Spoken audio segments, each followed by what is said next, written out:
नमस्कार दोस्तों, आज ये कहानी है हिंदुस्तान की एक ऐसी कैबरे डांसर जो पर्दे पर जब थिरकती थी तो देखने वालों की धड़कनें रुक जाया करती थीं। वो आ गया, देखो देखो वो आ गया।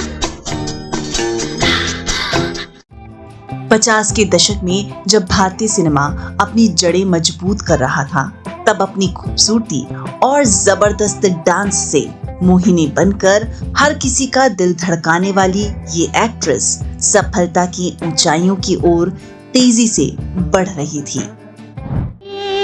मेरा दिल यार का दीवाना।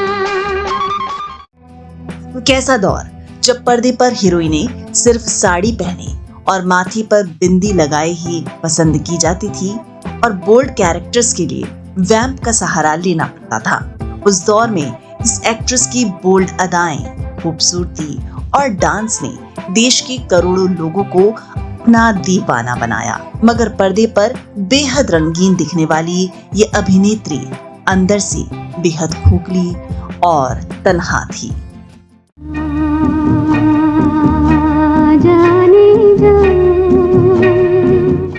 दूसरे विश्व युद्ध के दौरान कैसे बर्मा से भारत आकर ये एक्ट्रेस शरणार्थी बनी, क्यों महज 13 साल की कच्ची उम्र में उन्हें करना पड़ा फिल्मी दुनिया में काम, जहां खूब नाम और शोहरत पाना ही बन गया इस अभिनेत्री के लिए अभिशाप।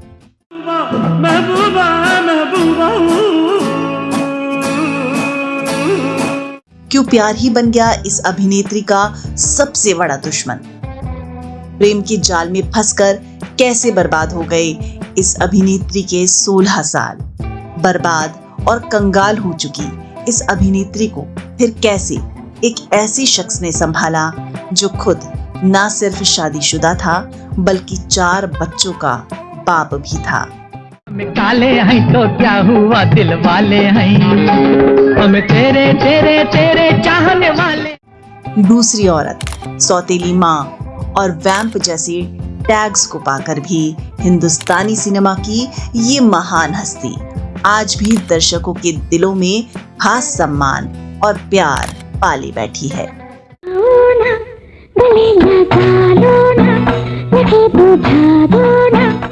एंटरटेनमेंट नशा के इस खास वीडियो में आज जानेंगे भारतीय सिनेमा की एक ऐसी नायाब हस्ती के बारे में जिन्हें यंग इंडिया सलमान खान की दूसरी मम्मी के नाम से भी जानता है। तो आइए शुरू करते हैं सलीम खान की दूसरी पत्नी और अभिनेत्री हेलन की जिंदगी का ये दिलचस्प सफरनामा, जिसकी शुरुआत होती है 1938 से, जब बर्मा यानी म्यांमार में जन्मी हेलन को कई महीनों के संघर्ष, भूख और प्यास को झेलकर बचते बचाते भारत में शरण लेनी पड़ी। दुनिया में जीना हो तो सुन लो मेरी बात, गम छोड़ के मनाओ रंगे।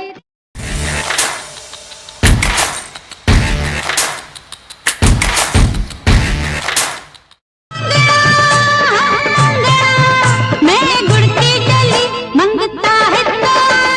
1938 बर्मा यानी म्यांमार में जन्मी हेलन रिचर्डसन का बचपन बेहद मासूम था, लेकिन द्वितीय विश्व युद्ध ने उनकी जिंदगी को तबाह कर दिया। हेलन के पिता का नाम जॉर्ज डेसिमर और उनकी मां का नाम मार्लिने था। हेलन छोटी सी बच्ची ही थी जब उनके पिता का निधन हो गया। फिर हेलन की मां ने एक ब्रिटिश सैनिक से शादी कर ली, जिसके बाद उन्हें अपने दूसरे पिता का सरनेम रिचर्डसन मिला और वो बन गई हेलन रिचर्डसन। मगर जल्दी ही उनके सिर से दूसरे पिता का भी साया छिन गया। दूसरे वर्ल्ड वॉर में हेलन के दूसरे पिता की मौत हो गई। इस लड़ाई में जापान ने बर्मा पर कब्जा कर लिया था और तब अपनी जान बचाने के लिए बड़ी संख्या में लोग भारत की ओर दौड़े, जिसमें से एक हेलन का परिवार भी था। भारत आने के लिए हेलन के परिवार को कड़ा संघर्ष करना पड़ा। महीनों भूखे प्यासे जंगलों और गांवों से गुजरते हुए वो जैसे तैसे भारत पहुंची। इस दौरान उनकी गर्भवती मां का मिसकैरेज भी रास्ते में हो गया। जबकि कई लोग भूख प्यास से बिलखते रहे और रास्ते में दम तोड़ते गए। इस दौरान शरणार्थियों को असम के एक अस्पताल में भी भर्ती करवाया गया था, जहां हेलन का परिवार 2 महीने रहा और ठीक होकर कोलकाता की ओर चला गया। लेकिन यहाँ उनका एक और छोटा भाई बीमारी की वजह से नहीं बच सका और उसका निधन हो गया। इस गम और दुख से लड़ते लड़ते जैसे तैसे उनका परिवार कोलकाता पहुंचा और उनकी माँ ने एक अस्पताल में नर्स का काम करना शुरू कर दिया। लेकिन उनकी माँ की ये नौकरी उनके परिवार को पालने के लिए काफी नहीं थी। ऐसे में महज 13 साल की उम्र में हेलन ने फिल्मी दुनिया का रुख किया और पहले पर्दे पर उनका करिश्माई दौर शुरू हुआ।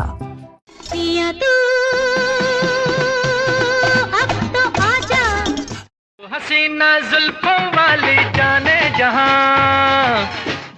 कोलकाता में काम करने के दौरान हेलन की माँ के एक दोस्त कुकू, जो 1950 के दशक की एक मशहूर डांसर थी, उन्होंने हेलन को बॉलीवुड में डांस के लिए ट्राई करने की सलाह दी। जिसके बाद हेलन ने मुंबई आकर अपने करियर की शुरुआत बतौर बैकग्राउंड डांसर के तौर पर की। शाबिस्ता, आवारा जैसी फिल्मों में वो बतौर डांसर दिखी। फिर जल्दी ही उन्हें एक सोलो डांस फिल्म 1954 में आई अलिफ लैला मिल गई और साथ ही हूरे अरब, जो 1955 में रिलीज हुई थी, उसमें भी उन्होंने काम किया। साथ ही फिल्म मयूरपंख में उन्होंने एक सिंगर का किरदार भी निभाया। लेकिन 1958 में रिलीज हुई हावड़ा ब्रिज वो पहली बड़ी फिल्म थी जिसने हेलन को पहचान दिलवाई। इस फिल्म में उन पर फिल्माया गया गाना मेरा नाम चिन चिन चू खासा लोकप्रिय रहा और हिंदी सिनेमा में बतौर कैबरे डांसर उनकी पहली बड़ी शुरुआत हुई। नाम चिन चिन चू बाबा चिन चिन चू, रात चांदनी में और हावड़ा ब्रिज के इस गाने ने उनकी तकदीर बदल कर रख दी। फिर तो हर फिल्म में एक्ट्रेस हेलन का एक गाना रखने की डिमांड की जाने लगी और फिर एक्ट्रेस ने हिंदी सिनेमा को कई यादगार और कभी न मिटने वाले गाने तोहफे में देने शुरू कर दिए।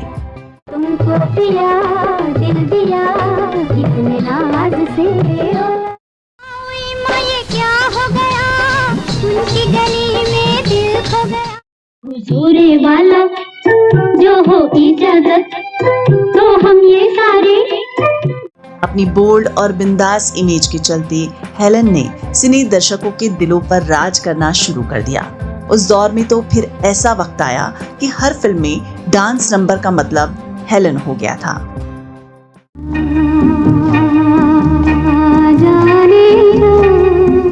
लेकिन पर्दे की ये चमकदार दुनिया असल जिंदगी की मुश्किलों को नहीं रोक पाई।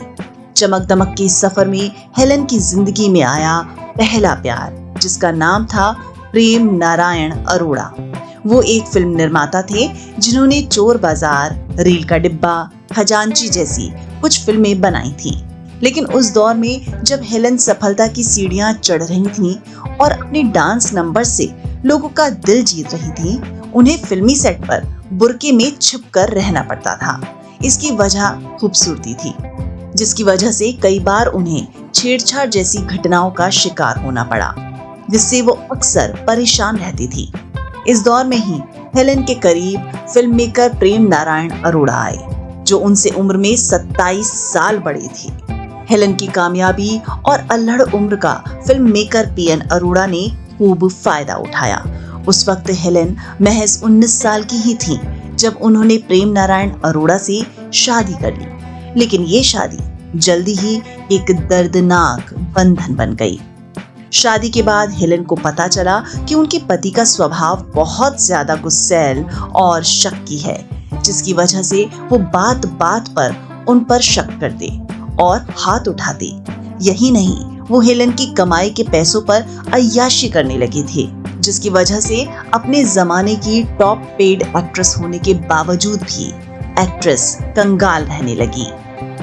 एक दफा तो उनके पास मकान के किराए के पैसे भी नहीं थे, जिसके बाद रोज रोज की लड़ाई, झगड़े, मार पिटाई और दिवालियेपन से तंग आकर आखिरकार 1974 में एक्ट्रेस ने अपने 35वें जन्मदिन के दिन पति से अलग होने का फैसला कर लिया। हेलन ने अपने पति के खिलाफ घरेलू हिंसा का केस दर्ज करवाया, लेकिन 60s-70s का दौर जब एक महिला के लिए इस तरह खुलकर सामने आना आसान नहीं था। वो अकेली थी, उनका कोई सहारा नहीं था।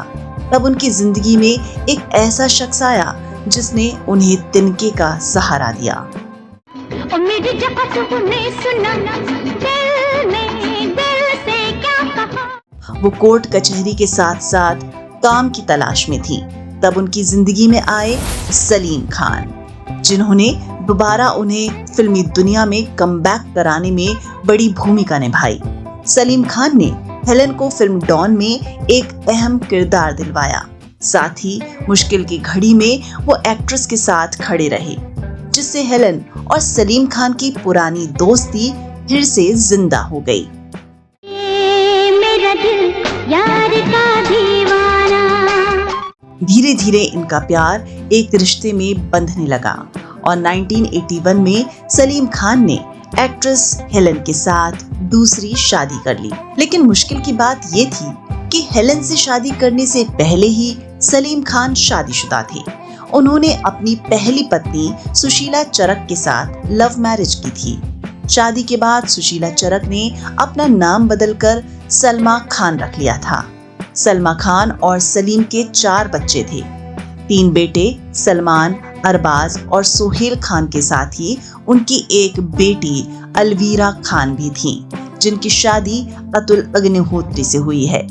4 बच्चों के पिता होने के बावजूद जब उन्होंने हेलन को देखा तो वो उनकी हालत समझ गए थे। हेलन का घरेलू हिंसा का केस चला तो सलीम ने उन्हें सपोर्ट किया। उन्होंने न सिर्फ हेलन को इमोशनल सहारा दिया, बल्कि कानूनी लड़ाई में भी उनकी मदद की। साथ ही उन्हें काम भी दिलवाया। बाद में उनका रिश्ता शादी में तब्दील हो गया। सलीम और हेलन की दोस्ती कब मोहब्बत में बदल गई पता ही नहीं चला। लेकिन ये रिश्ता सिर्फ एक इश्क नहीं, बल्कि इज्जत की कहानी थी। जब खान परिवार को सलीम और हेलन की शादी का पता चला तो उनके परिवार में भूचाल आ गया। सलीम खान की पहली पत्नी सलमा खान को इस बात का गहरा धक्का लगा। वो हेलन को अपनाने के लिए तैयार नहीं थी। ना ही उनके बच्चे सलमान, अरबाज, सोहेल और अलवीरा भी इस शादी से खुश नहीं थे। हेलन को शुरुआत में सलीम के परिवार में अपनापन नहीं मिला, लेकिन वो कहते हैं ना कि वक्त हर घाव भर देता है। हेलन ने हिम्मत से काम लिया। उन्होंने शादी के बाद भी सलीम और सलमा के रिश्ते में आने की कोशिश नहीं की, ना ही कभी परिवार में सलमा खान की जगह लेने की कोशिश की, जिसकी वजह से धीरे धीरे परिवार में हेलन को भी जगह मिलने लगी। हेलन ने शादी के बाद कभी बच्चों की कल्पना नहीं की, बल्कि उन्होंने सलीम खान के परिवार को ही धीरे धीरे प्यार और धैर्य के साथ अपना बना लिया। हेलन ने सलीम खान के परिवार में आंटी से लेकर मां बनने तक का सफर तय किया है। समय के साथ सलमा खान और हेलन के बीच भी रिश्ते सुधरते गए। सलीम खान ने हेलन को परिवार के साथ साथ मां बनने का भी सुख दिलवाया। सलीम और हेलन ने एक बेटी अर्पिता खान शर्मा को गोद लिया, जो सलमान खान के सबसे ज्यादा करीब हैं। खुद हेलन भी सलमान खान की जिंदगी में एक बेहद खास इंसान बन चुकी हैं। वो जितना अपनी मां के करीब हैं, उतना ही सम्मान हेलन का भी करते हैं। सलमान कहते हैं, हेलन आंटी नहीं, मेरी मां जैसी हैं। She's my mother, and I used to be a big fan of hers because she was Helen Ben Richardson before she was Helen Khan. दोस्तों, आज हेलन खान परिवार का एक अभिन्न हिस्सा बन चुकी हैं। उन्हें इंडस्ट्री में उतनी ही इज्जत दी जाती है जितनी किसी लेजेंड को दी जानी चाहिए। वो एक डांसिंग क्वीन थी, हैं और रहेंगी। वो एक बहादुर महिला हैं जिन्होंने जिंदगी की हर मुश्किल को हराया। वो सलीम खान की मोहब्बत हैं जिन्होंने प्यार और इज्जत से अपना रिश्ता निभाया। और सबसे जरूरी बात, वो सलमान खान के लिए भी माँ की तरह बन चुकी हैं। दोस्तों, हेलन की ये लाइफ स्टोरी आपको कैसी लगी आप अपनी राय हमें कमेंट कर बताना मत भूलिएगा। साथ ही हमें ये भी बताइए कि आपको उनका कौन सा गाना सबसे ज्यादा पसंद है। हमें आपके कमेंट्स का इंतजार रहेगा। साथ ही इस वीडियो को लाइक, शेयर और सब्सक्राइब करना मत भूलिएगा ताकि ऐसी ही दिलचस्प कहानियां मैं आपके लिए लेकर आ सकूं। शुक्रिया।